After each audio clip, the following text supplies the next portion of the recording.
नमस्कार, पंचतंत्र देख रहे हैं आप। मैं हूं आपके साथ दीपक व्यास। गुलाबी शहर की शहरी सरकार और व्यापारी आपने सामने हो गए। इसके पीछे वजह है जयपुर हेरिटेज नगर निगम की कार्रवाई।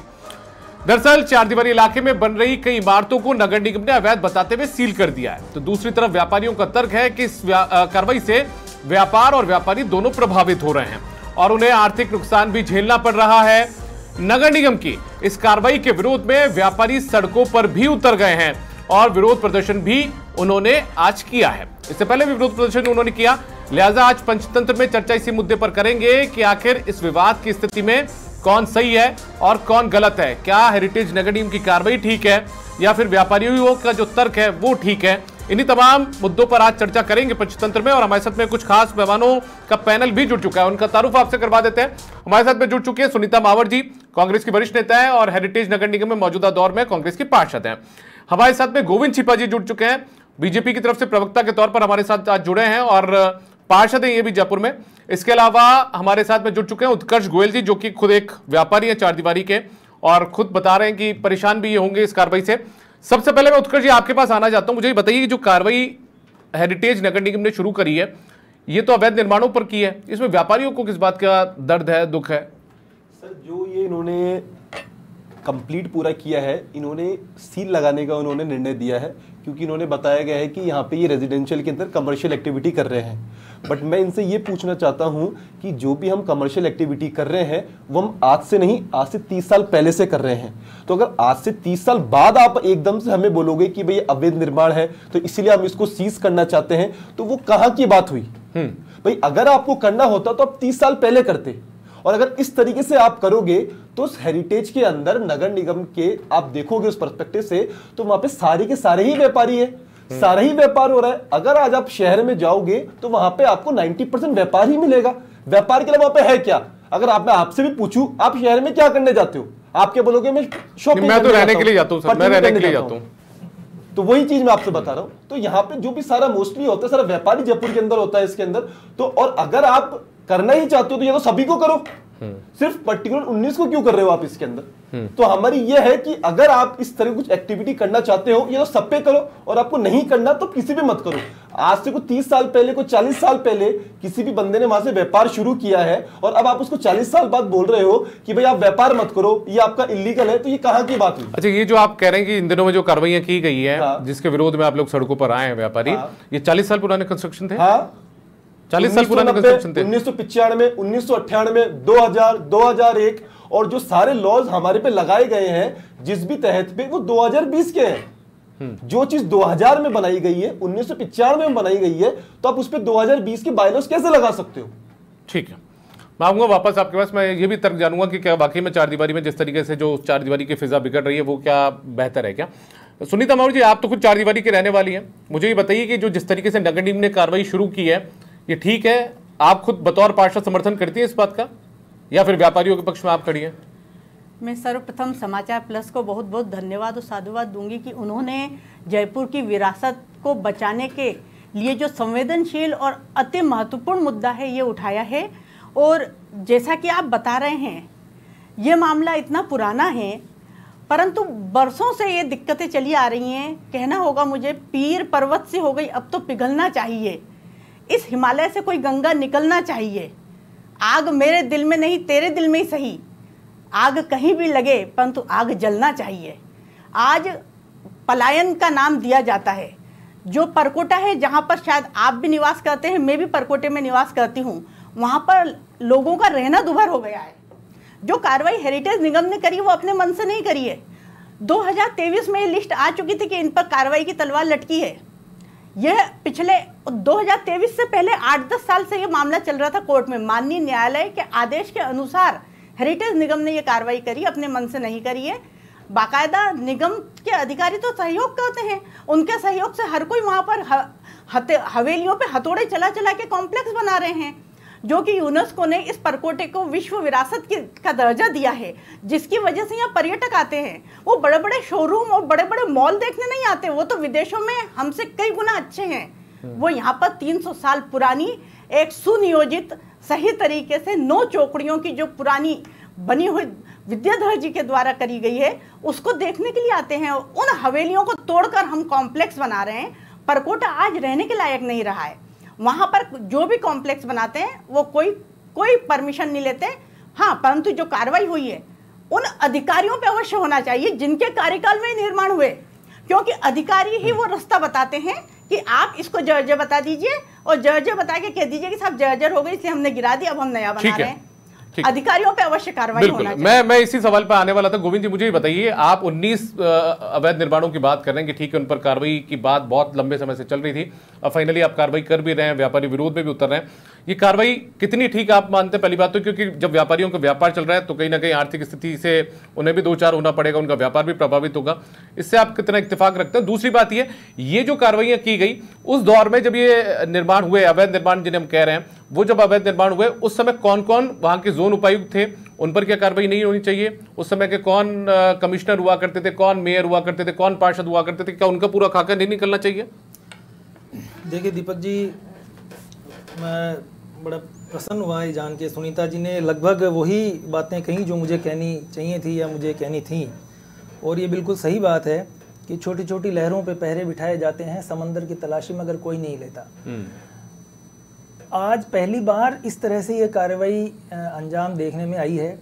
व्यापारी भाइयों का दुख अपनी जगह, मैं खुद एक व्यापारी हूँ, मैं समझता हूँ कि इसकी पीड़ा क्या हो सकती है, लेकिन अभी इन्होंने कहा कि नगर निगम तो 94 में गठित हुआ है जयपुर का, और अभी जो हमारे व्यापारी भाई बैठे हैं ये कह रहे हैं कि 1985 में 1990 की बिल्डिंग जो ये बिल्डिंगें बनी हुई हैं, अब उस समय, हालांकि उस समय कौन जिम्मेदार अधिकारी है इस तहत तक भी हम जा सकते हैं, ये कोई बहुत मुश्किल काम नहीं है। लेकिन ये मामला 5 साल पहले किसी ने माननीय न्यायालय में लगाया कि साहब इन 19 भवनों से यहाँ के रिहायशों को, यहाँ के व्यापारियों को और यहाँ के जो आवाजाही करने वाले लोगों को दिक्कत हो रही है। उसके तहत 5 साल पहले अगर ये व्यापारी भाई चेतते होते और बीच में सरकार ने इनसे वार्ता करने की कोशिश भी की, जैसे आतिश मार्केट को इन्होंने सरकार ने बाहर शिफ्ट किया, इस तरह से अगर मैं तो कई बार पुरोहित जी का कटले में जाता हूं तो बड़ा भयग्रस्त रहता हूं कि अगर भगवान ना करे, खुदा ना खास्ता वहां कोई हादसा हो जाए तो यहाँ पे सरकारी सहायता चाहते हुए भी नहीं पहुंच सकती। इसलिए वहां व्यापारिक गतिविधियां अब चलानी बहुत मुश्किल हो गई हैं। लोगों का चलना, पार्किंग मिलना, और आए दिन पार्किंग के झगड़े होते हैं। इसलिए ये बात सही है, व्यापारी भाई अगर चाहें इसमें तो इसमें री अपील कर सकते हैं, इसमें कोर्ट में इसको दोबारा सोचने के लिए कह सकते हैं, और सरकार उनके साथ है। अगर आप चाहेंगे तो हम आपकी ओर से ये पक्ष भी सरकार में रखने के लिए तैयार हैं कि अगर आप चाहें तो ये जो 19 भवन, अभी तो 5 ही भवन सील हुए हैं, अभी तो बाकी इसमें अभी शायद आज 4 तारीख हुई तो 7 तारीख को एक इनकी हायरिंग है शायद, जो मुझे ध्यान है। तो तब तक और इसके स्थिति और ना बिगड़े तो हम कोर्ट में पहले, अगर जाने से पहले हम लोग आपस में बैठ के बात कर सकते हैं, और अगर बाहर हम कोई जगह चिन्हित करके आप हमें बता दें, आप हमसे पूछ लें, तो इसका एक बेहतर वातावरण के साथ इसका जो है हल निकल सकता है। नहीं, बात ठीक है, ये एक रास्ता निकल सकता है, लेकिन इस बीच में सवाल तो वही आएगा ना, ठीक है ये व्यापारियों की तरफ से गलती हो गई कि कोई अवैध निर्माण हुआ वहां पर, या तो उन्होंने खुद ने अवैध निर्माण करवा लिया, वो खुद दोषी हैं इस बारे में। यदि कोई अवैध निर्माण हुआ वहां पर, उन्होंने कोई दुकान या कोई कमर्शियल प्रॉपर्टी जो कि रेजिडेंशियल थी वो कमर्शियल में तब्दील हुई, उसको उन्होंने खरीद लिया, ये भी उनकी गलती मानी जा सकती है। लेकिन ये तो प्रशासन की जिम्मेदारी भी बनती है ना गोविंद जी, कि आखिर किसकी सरपरस्ती में वो अवैध निर्माण हुआ। देखिए ये बिल्कुल सही बात है कि चाहे सरकार कोई, मैं इसको पार्टी हम पार्टी पॉलिटिक्स ऊपर बात करना चाहता हूं, मैं इसमें ऊपर उठ के बात करना चाहता हूं। होता क्या है कि कोई भी कार्रवाई होती है, मैंने अभी कहा ना, आप देखिए कि नगर निगम के अधिकारी, चाहे इनके शासन में हो चाहे हमारे शासन में हो, नगर निगम के अधिकारियों का, कोई भी अधिकारियों का रवैया करीब करीब एक जैसा ही रहता है। वो कैसे रहता है कि आप 100 बिल्डिंग का अगर 100 गज का अगर प्लॉट पे अपना मकान बनाने जा रहे हैं तो वहाँ पे नगर निगम का आयुक्त, उपायुक्त और कमिश्नर, जेडीए, विजिलेंस, ये क्या नाम, ठेकेदार से लेके सब आ जाएंगे और आप 1-1 इंच तक नापना शुरू कर देते हैं। लेकिन उसके ही आधा किलोमीटर आगे जो है 20-20 दुकानों का कॉम्प्लेक्स बन जाता है। वहाँ पे मजाल है कोई नगर निगम का अधिकारी या कोई अधिकारी झांक के देखता हो, और ये मिली भगत से काम होते रहे, ये नहीं होने चाहिए। लेकिन देखिए गोविंद जी, ये बात ठीक है, बहुत टाइम हो गया, लेकिन ये कहीं ना कहीं हमारी लाचारी आ जाती है, नहीं हम कार्रवाई नहीं कर पाते उन लोगों पर, उन अधिकारियों पर। इसमें क्या होता है कि देखिए ये अधिकारियों को सारे बायलॉज पता होते हैं, इनको लेखुना पता होते हैं, इन पे कार्रवाई गाहे बगाहे होती भी है, आप देखिए समाचार पत्रों में इन पे जो है कार्रवाई भी होती है, पकड़े भी जाते हैं, ट्रैप भी होते हैं, लेकिन जो सिस्टम अभी डेवलप हो गया है उसमें हमारी भारतीय जनता पार्टी की जो सरकार है जीरो टॉलरेंस भ्रष्टाचार पे काम कर रही है। जो भी दोषी अधिकारी अब 1985 में 90 में जो बिल्डिंगें बन गई हैं उस समय कौन अधिकारी था, मुझे नहीं लगता कि उसमें कितने अधिकारी रहे होंगे। जी मुझे ये बता दीजिए, जो 19 बिल्डिंग का मामला चल रहा है, इन 19 बिल्डिंग पे सबकी सब तो ऐसा हो नहीं सकता कि कोई 40 साल पुरानी बनी हुई होगी, कोई 25 साल पुरानी। सब 2000 से पहले की बिल्डिंग्स बन रखी है सर। इसके अंदर निगम ने 3 लिस्ट निकाली थी, ए, बी और सी, 3 कैटेगरीज निकाली थी उसके अंदर, और उन्होंने जो ए कैटेगरी के अंदर 19 बिल्डिंग्स को लिया है और इनको बताया है कि पूर्ण रूप से अवैध है। बट मैं ये पूछना चाहता हूं कि ये लिस्ट का क्राइटेरिया क्या है। अभी तक निगम ने ये लिस्ट का क्राइटेरिया भी नहीं बताया है कि ये 19 इस तहत से बाकी दूसरे कॉम्प्लेक्सेस से अलग है। अगर आज आप हमारे देखेंगे तो हमको जितना भी हमको निगम ने परमिशन दी है G+2 की, तो हमने G+2 का निर्माण कर रखा है। जितने हमको हाइट दे रखी है हमने उतने हाइट का निर्माण कर रखा है। हमको जितना सेटबैक उन्होंने बोल रखा है हमने उतना सेटबैक दे रखा है। उन्होंने हमको पार्किंग के लिए बोल रखा है, हमने उसमें पार्किंग की व्यवस्था छोड़ रखी है। उनके सामने जो हमने नक्शा पेश हमारा जो हुआ है वही सेम नक्शा हमारा पूरा कंप्लीट आज की भी एज इट इज वैसा का वैसा ही है।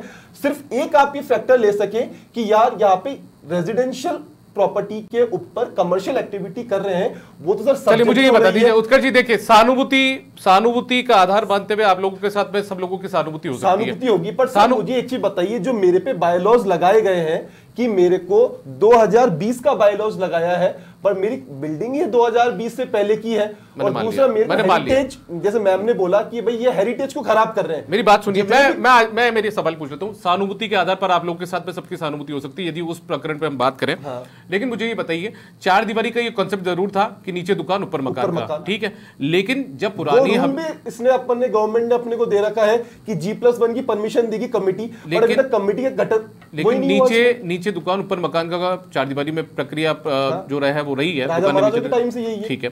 लेकिन उसके बाद में जब पुरानी हवेलियों को तोड़कर वहां पर कॉम्प्लेक्स बनाए जा रहे हैं, 5-5 मंजिला, 4-4 मंजिला, ठीक है, जिस दुकान की हाइट 10 से 11 फीट होनी चाहिए उसको आप यदि 14-15 फीट तक लेकर जा रहे हैं, तो आपको सर बोल रहा हूं ना, मैं यही कह रहा हूं। तो उसमें अवैध निर्माण करता तो दोषी है, जो अवैध निर्माण कर रहा है, व्यापारी दोषी नहीं है। उसको नगर निगम में पता नहीं करना चाहिए कि क्या ये जो दुकान वो खरीद रहा है या प्रॉपर्टी खरीद रहा है उसका कॉमर्शियल पट्टा है कि नहीं है। इन सब चीजों पे बात तो हो सकती है ना। ये मुझे बोला कि 11 की जगह आप 15 फीट का ऊंचा ले रहे हो, पर जब हमारे पास 11 फीट की परमिशन है और हम 11 फीट ही बना रहे हैं, तो हम कहां पर गलत है? हमको परमिशन ही 11 फीट की है, हमको परमिशन G+2 की है, तो G+2 की परमिशन होगी तो हम G+2 की ही बनाएंगे ना, हम ज्यादा की क्यों बनाएंगे? ठीक है। और आज भी हमारे महापौर जी ने हमें वो दी है कि हम दोबारा कमेटी को गठित करके उसकी दोबारा हमको निरीक्षण करेंगे और दोबारा देखा जाएगा कि क्या ठीक है। सुनीता जी, जब जयपुर में एक नगर निगम था तब भी आप 2 से 3 बार पार्षद रही हैं, अभी भी आप पार्षद है, जब हेरिटेज अलग से हो चुका है। मुझे ये बता दीजिए दिक्कत कहाँ आ रही है? देखिए, जैसा आपने बोला वो कॉन्सेप्ट था कि नीचे दुकान ऊपर मकान, परंतु आप जैसे कह रहे हैं कि इनको परमिशन दी गई है। आपको ध्यान होगा ज्योति खंडेलवाल ने एक प्रयास करा था जब वो महापौर थी तब, कि जो आवासीय की स्वीकृति दे दी जाती है वो व्यवसायिक बन जाता है, तो क्यों ना हम व्यवसायिक की स्वीकृति दें। उस चीज को पास नहीं किया गया, तो परकोटे में तो व्यवसायिक की स्वीकृति कभी दी नहीं जा सकती। तो ये कैसे कहा जा सकता है कि हमको परमिशन इतने फुट की है या इतनी इसकी परमिशन दी नहीं जाती है? आप मानेंगे नहीं, मैंने अपने वार्ड में, मेरे वार्ड में भयंकर निर्माण कार्य चल रहे हैं। जैसे अभी गोविंद जी बता रहे थे कि साहब वो जीरो टॉलरेंस पे काम कर रहे हैं, 1.25 साल हो गए आपकी सरकार को आए हुए, परंतु जिस गति से निर्माण चल रहे हो, मैंने वो भी सूचना के अधिकार में लिया। तो मैं आपको बताना चाहूंगी, जिसमें मैंने जब पूछा कि 20 से 23 तक कितने आवेदन पत्र प्राप्त हुए, तो जवाब आ गया कि यह सूचना अस्तित्व में नहीं है। मैंने पूछा आपने इतने वर्ष में कितनों को आपने स्वीकृति दी, जवाब आ गया ये सूचना अस्तित्व में नहीं है। ये कहाँ का जवाब है? ये जवाब भी तब मुझे मिला जब मैं प्रथम अपील, द्वितीय अपील लगा के राज्य सूचना आयोग गई, तब भी इन्होंने फैसले के बाद मुझे सूचना नहीं दी। परिवाद लगाया गया, तब ये सूचना आई, उसमें ये लिख दिया गया कि ये सूचना अस्तित्व में नहीं है। मतलब आपके नगर निगम में कोई भी आवेदन पेश नहीं कर रहा, जिसको कहा जाता है ग्रीन फाइल। कोई भी निर्माण करता होता उसको ये बताया जाता है कि आपको जैसा बनाना है उसका नक्शे की 3 कॉपी बनवाकर और आप अपने स्वामित्व के कागज लगाकर ग्रीन फाइल बनाए, उसको वहाँ नगर निगम में लगा दें, तो बाकायदा एक सिस्टम में चलती है। जब एक भी आवेदन ही नहीं आया। फाइल ही हमने लगा रखी है, मैं वही तो बोल रहा हूं कि जितने जो हमने फाइल लगाई है, जो हमने नक्शा दिया है, वही नक्शा हमारा है। सिर्फ एक हमारा पॉइंट ये है कि हम रेजिडेंशियल प्रॉपर्टी पे कमर्शियल एक्टिविटी कर रहे हैं। सर वो तो सारे ही कर रहे हैं, आप पूरी सिटी में गली गली के अंदर जाओ, गली गली के अंदर मकान है, गली गली के अंदर कमर्शियल एक्टिविटी हो रही है। स्वीकृति मिली है वो कभी भी व्यावसायिक नहीं हो सकती। सिवाय नीचे दुकान को लेकर नीचे दुकान आप बना सकते हैं, ये तो राजा महाराजाओं के टाइम तो वही तो बात है। फिर पूरे कॉम्प्लेक्स किस बेस पे सीज करते? नीचे आपने उनको परमिशन दे रखी है कमर्शियल एक्टिविटीज, फिर आप पूरे कॉम्प्लेक्स को सीज क्यों कर रहे हैं? आप दुकान को सीज करो ना, ऊपर की, नीचे की दुकान को सीज क्यों कर रहे हो? जब नीचे आपको दुकान की परमिशन, नीचे मकान और नीचे दुकान और ऊपर मकान, फिर नीचे की सीज क्यों कर रहे हो आप? वो किस बेस पे सीज कर रहे हो आप? ऐसे नहीं, पूरे कॉम्प्लेक्स को सीज कैसे कर रहे हो? इसमें क्या है, देखिए मैं आपको बताऊं, इसमें कुछ तथ्यों से आप अभी जो आपने 3 वर्ग इसमें बनाए हैं, हाँ, 3 वर्ग है ना। इसमें 19 संपत्तियों को जो सीज करने की बात है, इसमें प्रथम वर्ग में आया है जिसमें पूर्णतः उल्लंघन किया है, आपने जो कहा ना। और द्वितीय वर्ग में 12 संपत्तियों का उल्लेख किया गया है इसमें, उसमें आंशिक विचलन पाया गया है। और तृतीय वर्ग में जिसमें मामूली विचलन है। तो मानवीय आधार पे हम देखते हुए सरकार ने, माननीय न्यायालय ने द्वितीय और तृतीय वर्ग को तो भी छेड़ा ही नहीं है, पहली वर्ग के उसमें छेड़ा है। अब आप आ जाइए उस पे कि साहब वो पहली का क्या अब आप आ जाइए कि आप कह रहे थे कि 1985 में 90 में जो बन गई थी उस समय को कानून। देखिए देश काल परिस्थिति के अनुसार भी नियमों में मामूली फेरबदल और मानवता के आधार सोचा जा सकता है। जैसे मैं आपको बताऊं कि 1984 में मालवीय नगर की कॉलोनी कटी थी। सर आप तो मुझे ये बताओ कि मालवीय नगर तिथि की लिस्ट है वो क्या क्राइटेरिया है? मालवीय नगर पे क्यों जा रहे हो? मेरी बात, अरे सुनो भाई, मालवीय नगर के अभी तो हो सकता है 400 भी जाना पड़े तो जाना पड़ेगा, उसमें क्या हो गया भाई? देश की और राज्य की, जयपुर की जनता को अगर सुरक्षित रखना है, आप अभी जो मैंने निवेदन किया था आपको, अगर भगवान ना करे कोई किसी प्रकार कोई हादसा हो जाता है तो वहां पे तो मशीन छोड़ो, इंसान के जाने की जगह नहीं होती है, एक स्कूटर खड़ी करने की जगह नहीं होती है। आज मुझे भी अगर उसमें शहर जाता हूं तो गाड़ी खड़ी करनी पड़ती, रामनिवास बाग में ई रिक्शा करके घूमना पड़ता है। ये स्थिति शहर की हो गई है। कम से कम आपको सिटी में वहां पे रामनिवास बाग में पार्किंग मिल रही है। बाहर वैशाली जाओ, चित्रकूट जाओ, वहां तो पार्किंग। मैं कह रहा हूं कि जो आप कह रहे थे कि नीचे दुकान ऊपर मकान का कॉन्सेप्ट था, ये जब जयपुर शहर में व्यावसायिक प्रतिष्ठानों की आवश्यकता थी, व्यापार की आवश्यकता थी, तब ये परमिशन दी गई। शायद मैं तो ये उसमें नहीं कह सकता शायद कि साहब नीचे व्यापार करता रहेगा आदमी और ऊपर अपना रहवास करता रहेगा। लेकिन जैसे जैसे कॉलोनियों का विस्तार हुआ, जैसे जैसे जयपुर शहर का विस्तार हुआ, आज देखिए कि जयपुर शहर में इस तरह से व्यापार करना बिल्कुल न तो तर्कसंगत है, न जायज है, जो बल्कि व्यापारी खुद ये मांग करने लगे हैं। और मैं तो धन्यवाद देना चाहूंगा कि आतिश मार्केट के लोगों ने समय से अपनी भूमि मांगी और समय से उनको, सर हमने तो वो भी मांग कर दी, अगर वो भी नहीं, इसमें मैं सरकार ने इनसे इस मुद्दे पे पूछ रहा हूं, इनकी सरकार ने भी वार्ता करने को, ऐसी बात नहीं, वार्ता करने की कोशिश की, हमारी सरकार ने वार्ता करने की कोशिश की, लेकिन व्यापारी जो है बाहर जाने के लिए। अब ये पूरा मामला तो हाईकोर्ट जा चुका है, इसमें नगर निगम क्या कर सकता है? आप नगर निगम से क्या चाहते हैं? तो नगर निगम ये कर सकता है कि सही रिपोर्ट पेश करे। अब जो सर ने पूरा भी कंप्लीट, जो उन्होंने पूरा कंप्लीट रीड किया, प्राइमरी, सेकेंडरी, टर्शरी, तो फर्स्ट तो ये बताया ना कि प्राइमरी को पूर्ण रूप से अवैध कैसे हुए। ये क्राइटेरिया नहीं है पूर्ण रूप से, किस बेस पे आप पूर्ण रूप से बोल रहे हो? पहले वो क्राइटेरिया तो बताओ ना कि निगम का ये है कि वो सही रिपोर्ट तो पेश करे ना कि भाई ये पूर्ण रूप से अवैध है, तो पूर्ण रूप में क्या चीज आती है? देखिए अगर कोई अधिकारी ये कार्रवाई करता तो आपको ये प्रश्न उठाना चाहिए था। ये सवाल का जवाब नहीं दे रहे। ये आप माननीय न्यायालय से पूछिए उनको क्या गलत लगा उसमें, तो फिर आप रिश्तेदार से पूछिए। अब सरकार नगर निगम से आप क्या चाहते हैं? मामला हाईकोर्ट में है, तो बेहतर तरीके से पैरवी करनी पड़ेगी, करना पड़ेगा, मावर जी को आपको भी करना पड़ेगा। हमसे यही आश्रय है कि वो दोबारा इस चीज की कमेटी बनाए, जो कि आज खुद महापौर ने बोला है कि वो कमेटी बनाएंगी, और कमेटी बनाने के बाद दोबारा सब चीज का सर्वे होगा हर एक बिल्डिंग का, और फिर उस बेस पे आगे रिपोर्ट पेश करेगी। पहली चीज तो ये हो गई है। दूसरी चीज, हमने हाईकोर्ट में री अपील की लगाई है, वो हमको उन्होंने 7 तारीख दी है, तो हमने सिर्फ निगम से इतना रिक्वेस्ट किया है कि 7 तारीख तक वो 3 दिन के लिए रुके, हमको एक बार कोर्ट में हमारा री अपील खुलने दीजिए, उसके बाद जो कोर्ट हमें आदेश देगा हम उस चीज की पालना करेंगे। ठीक है। जब ये मामला कोर्ट में गया तो उत्कर्ष जी, व्यापारी भी तो इस बात को रख सकते हैं, जब आप बता रहे हैं 40 साल पुराना निर्माण था, 35 साल पुराना निर्माण था, उसके लिए व्यापारी को रखने के लिए उनको पार्टी बनाने की आवश्यकता पड़ती है। अभी तक कोर्ट ने हमें पार्टी ही नहीं बनाया है, तो हमें सुनेगी कहां से?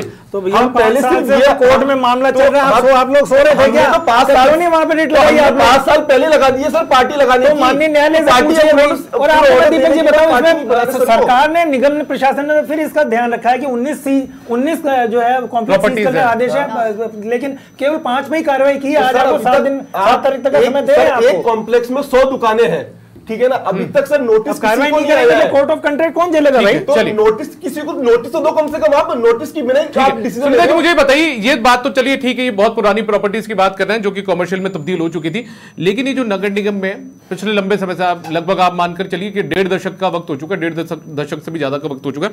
हर इलाके में अलग अलग ठेकेदार सक्रिय हैं, वो उस इलाके का ठेका लेते हैं और वो अवैध निर्माण करवा कर देते हैं। नगर निगम में पूरी, जिसे हम कहें कि पूरी जो भी जुगाड़ जैक जो भी यूज करता है, वो पूरे सिस्टम का उपयोग वो बहुत बेहतर तरीके से करते हैं। अर्थ के जरिए भी करेंगे, अपनी जानकारियों के बूते भी करेंगे। उस सिस्टम को खत्म नहीं किया जाएगा क्योंकि उसमें राजनीतिक पार्टियों से जुड़े हुए कार्यकर्ता भी शामिल होते हैं। वो तो होते, परंतु जो भी जिम्मेदारी है प्रशासन के, जो कड़ी है, एक प्रशासनिक अधिकारी की जिम्मेदारी ज्यादा है। अगर एक कार्यकर्ता जाता है, उसकी कोई पोस्ट नहीं है, परंतु जो सरकारी शपथ लेके सरकारी कुर्सी पे बैठा है, सरकार से तनख्वाह ले रहा है, वो जो कहते हैं कागजों में, मैंने आपको बताया कि उनने मुझको सूचना के अधिकार में कह दिया ये अस्तित्व में नहीं है। इसी तरह जो जब निर्माण कार्य चालू होता है उस दिन से हम शिकायत कर देते हैं साहब अमुक निर्माण कार्य हवेली को गिराया जा रहा है। जब गिराया जाता है तो आप ये देखिए इतनी धूल मिट्टी उड़ती है कि आसपास रहने वालों का रहना मुश्किल हो जाता है। जो अस्थमा दमा के पेशेंट होते हैं उन लोगों को भयंकर दौरे आने लगते हैं और पूरा रास्ता बंद हो जाता है। ये परेशानी अधिकारी जब तक वो 2-3 मंजिल चढ़ा नहीं लेता तब तक अधिकारी कार्रवाई करते नहीं है। मैं सुनते जी उसी बात कर रहा हूं। मैं आपको बताऊं, केजीबी के रास्ते में एक निर्माण जिसको काफी शिकायत के बाद वो सीज हुआ, उसके सिटी सर्वे की रिपोर्ट आप देखें, देवड़ जी का मंदिर है वो, उसको बताया गया देवड़ी जी का मंदिर सिटी सर्वे में, और वहां पे निर्माण हो गया। और वही जब पट्टा लेने के लिए आदमी धक्के खाता है तो कहा जाता है सिटी सर्वे में आपके नाम सही नहीं आए।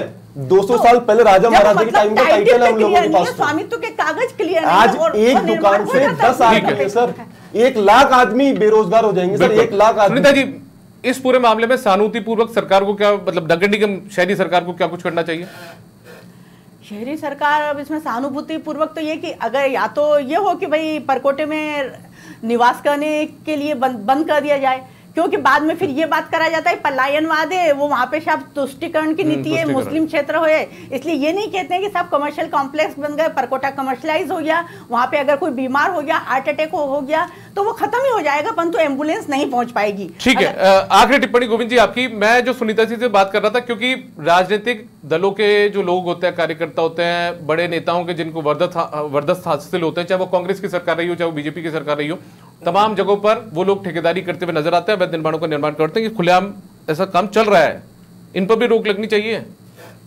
नहीं देखिए, मैं कोई इन तरह की घटनाओं से बिल्कुल भी नहीं हो रहा है, इससे तो मैं नहीं कहूँगा। इस तरह की कार्यकर्ता भी डेवलप हो जाते हैं हर सरकार में, उन पर रोक लगनी चाहिए बिल्कुल। ये इस पे रोक लगना, क्योंकि जनप्रतिनिधि भी परेशान है, पार्षद, उसके पार्षद को इलाके की स्थिति पता ही नहीं होती। कई बार अधिकार उनको फाइल में लगाया ही नहीं जाता। देखिए क्या होता है, मैंने सूचना के अधिकार में मांगा, कितनी शिकायत आई, मेरी एक शिकायत का मुझे कोई भी अधिकारी है, कार्यकर्ता है, मान लो 10 जगह अवैध निर्माण हो गए, दूसरे माध्यम से कार्यकर्ता की एक फाइल आ गई है और वो भी अपने उसमें अपना काम निकलवाना चाह रहा है, तो मुझे लगता है कि कार्यकर्ता का इतना हक तो बनता ही है। और अगर कोई जैसे उसमें 3 कैटेगरी जो दी है, उसमें ABC की अगर मामूली सा उसमें विचलन है तो उसको तो अलाउ करना चाहिए। मैं ठेकों की बात कर रहा हूं, मैं अवैध निर्माण के ठेके लेने की बात करूं, शायद आप वही बात कर रहा हूं कि जो मामूली आप बोल रहे हैं, हम लोग तो मामूली के अंदर भी नहीं आते। चलिए ठीक है, गोविंद चिपा जी बहुत शुक्रिया आपका, उत्कर्ष गोयल जी आपका भी बहुत शुक्रिया, सुनीता मावर जी आपका भी बहुत शुक्रिया, आप हमारे साथ इस डिबेट में जुड़े। तो कुल मिलाकर देखिए, 4 दीवारी में व्यापारी और शहरी सरकार यानी कि हेरिटेज नगर निगम आपने सामने हो चुके हैं। देखना होगा कि अब आगे किस तरीके से सहानुभूति रखते हुए इन लोगों के साथ में आगे काम लिया जाता है। फिलहाल पंचतंत्र में इतना ही, इजाजत दीजिए।